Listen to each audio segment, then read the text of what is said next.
ज्ञानदेव वानखेड़े मेरा नाम है। मराठी में ज्ञानदेव बोलते, हिंदी में ज्ञानदेव बोलते। मेरा कभी दाऊद से कोई संबंध भी नहीं नाम से हो। अभी किधर से फर्जी बना के लाए ये भी मुझे पता नहीं, और ये सब झूठ है, सब पूरा ही।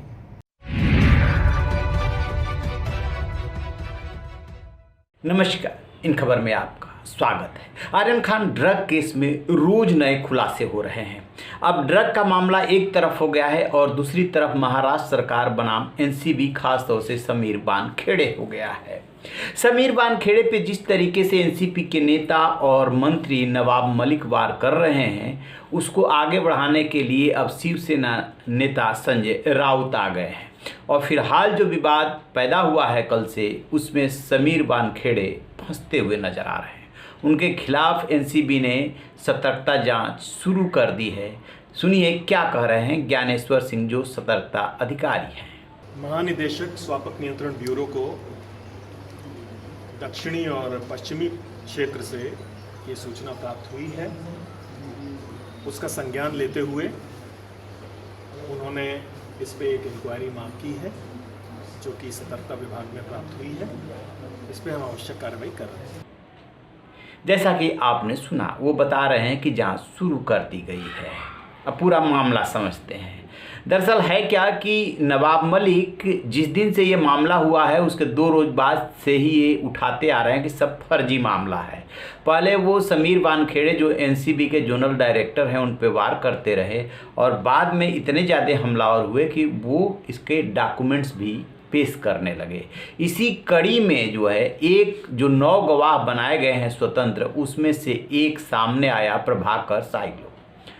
उसने एफिडेविट दे करके और वीडियो जारी करके कहा कि वो भी स्वतंत्र गवाह है और 25 करोड़ के डील की बात हो रही थी आर्यन को छोड़ने के लिए। 18 करोड़ में तय हुआ था, जिसमें कि वो कहते हुए सुना था एक सैम नाम का किरदार आया और जो दूसरे किरण गोसावी है उनमें बातचीत हो रही थी। 8 करोड़ जाना था समीर वानखेड़े को।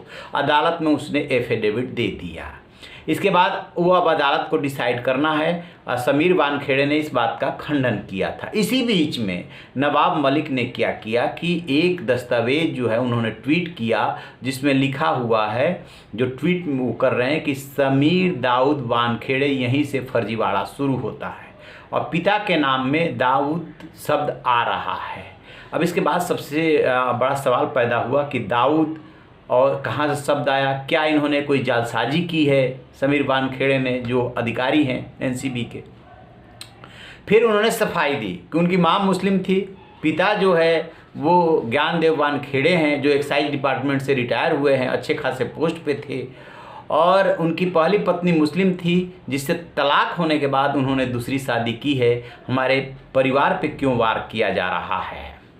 कहने का मतलब है कि जिधर नवाब मलिक ने घुमाई थी सुई, उसके बाद से अब समीर वानखेड़े भी सामने आए, उनकी पत्नी भी सामने आई और पिता सामने आए हैं। उन्होंने सारा डॉक्यूमेंट्स पेश किया है कि उनका हर जगह ज्ञानदेव वानखेड़े ही नाम लिखा हुआ है। ये नवाब मलिक कहाँ से ये दस्तावेज पेश कर रहे हैं, ये जरूर कोई फर्जी दस्तावेज है। सुनिए उनके पिता क्या कह रहे हैं, ज्ञानदेव वानखेड़े।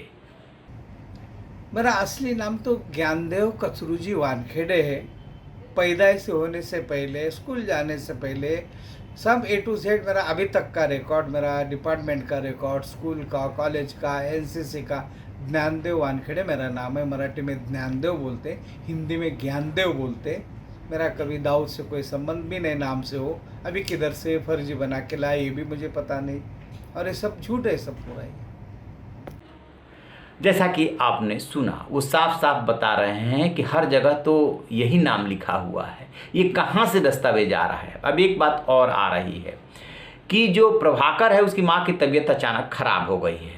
उधर जो किरण गोसावी है, जो कि वो भी एक स्वतंत्र गवाह है इसमें, और किरण गोसावी का ही बॉडीगार्ड है प्रभाकर, कि प्रभाकर ने पैसे की डिमांड की थी किरण गोसावी से और उसी दबाव में आकर के उसने ये एफिडेविट दिया है, जैसा कि किरण गोसावी की तरफ से ये बात आ रही है। क्या है असल में मामला? 2 बातें हैं।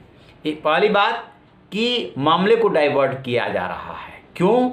क्योंकि आपको याद होगा पिछले साल सुशांत सिंह राजपूत की जो मौत हुई थी, उसके बाद जो है ड्रग केस की पैरेलल जांच शुरू हुई थी। उसमें कई बड़ी मछलियां फंसी। अब ये नवाब मलिक ने पिछले दिनों ये कहा था कि ये मालदीव दुबई में जा करके और इस कोरोना काल में इन्होंने उस मामले में वसूली की समीर वानखेड़े ने, और फिर से जो है अब शाहरुख खान के बेटे आर्यन खान आ गए हैं, इसमें फंस गए हैं। तो एक तो ये है कि कहीं ना कहीं जो पूरी फिल्म इंडस्ट्री है वो ड्रग केस में जो फंस रही है, ये सबको खल रहा है। उसमें बड़े बड़े लोग चपेटे में आ रहे हैं। नवाब मलिक के दामाद भी उसमें आए हुए हैं और समीर वानखेड़े वहाँ के जोनल डायरेक्टर है, लिहाजा धड़ाधड़ एक्शन कर रहे थे। एक संभावना ये है। दूसरी बात ये है, कही जा रही है कि समीर वानखेड़े ने डील की या डील करने की कोशिश कर रहे थे। तो जो भ्रष्टाचार के आरोप लगाए जा रहे हैं उसकी जांच कौन करेगा? सबसे पहले तो डिपार्टमेंटल ही जांच होगी ना। लेकिन दबाव बनाने के लिए क्या किया गया कि पुलिस में उस प्रभाकर को भेज करके और शिकायत कराई गई कि हमारी जान को खतरा है और हमने ये एक्शन लिया है। तो उधर से भी SIT बनाने की बात की जा रही है ताकि समीर वानखेड़े को उसमें बुलाया जा सके। तो अब ये देखते हैं कि जो कोई मामला आता है महाराष्ट्र मुंबई में, उसमें जो है राज्य की एजेंसी सामने आ जाती है। आपको याद होगा सुशांत सिंह राजपूत मामले में जब बिहार पुलिस पहुंची थी तो कैसे IPS अफसर को एक तरह से बंदी बना लिया गया था।